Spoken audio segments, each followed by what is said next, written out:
Fáilte go seachcoin eile an an bheithe scríomhaidir Gaelic, agus bhfuilm táiseach libh gra míle tang gan na chualadúine a tháinig an roiad go tachartas a bhacing ag Quaker Meeting House, nu a bheith sin a cuidir bhóg do bhaintear gúnéiding an leoracham an ballachbíc a dhéisteag ag dorsan.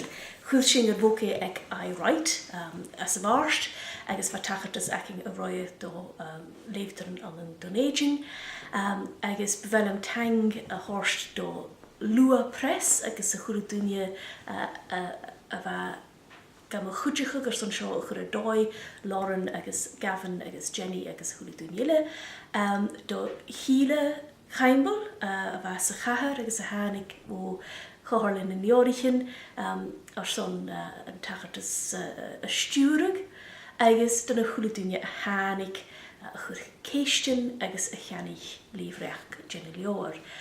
Ha caran anasach uadanin a bhí a bríing, mar scríomhaidir, bí mí scríomhig, carsona ha duine géirí éisteach grúm. Well, ha siú sé géisteach grúm with the video seo ach ha seodíirech mise agus a camera acum. Nu the ha mi béal of slúag, ha mi fás cara nervach. Ma sé scríomhaidir a honnert is dogan nach extrovert rovór a bhís annat.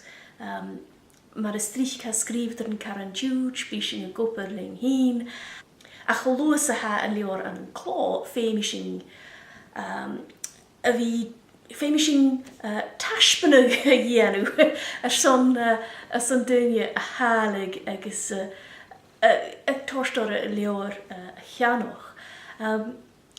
Hanna lis acam a bheith trénig ann do scríomhaidirin nó a bheith chuútris móid i scríomhaidir na smúniúch mi dhéon seo ag an níor thoiseach sin leor a ha fan neargain, agus san uair sin ha seorsa ha hic am na dhémas sin déalaigh ag sin expectation a ha seo.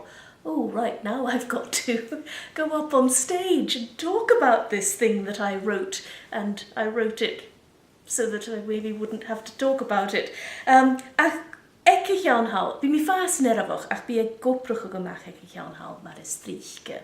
Ach nan ro job description hail, son a bhíine scríomhaidir fiction.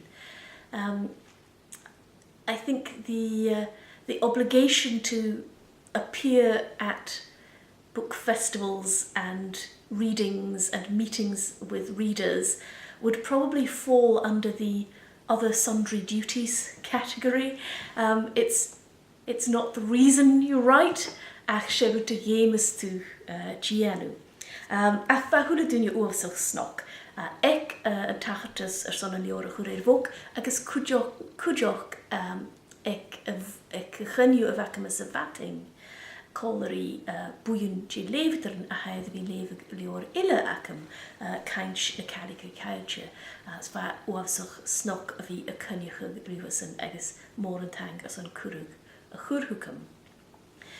So the next outing for an ballachbíc géisteag ag dorsan, sé double bill a bhís ann cólarí leor úr mari I nich gleod, agus eichel loin ag sia uadan fescar bí an díist acing ag bú Corlin leorichin an an glasachu eth son World Book Night a chaharachu. Eiche na leorichin, agus maha sif an an glasachu no fascar glasachu, agus maha ui acah an an scríomhag, léimhag, lítrichas, Gaelic, scialachgan, rútsanbí, hícah agus Jóisiú fáiltis fudan agus córag le mhín agus Mary agus a chualadúine a ha ar son naiche sin a chórachu.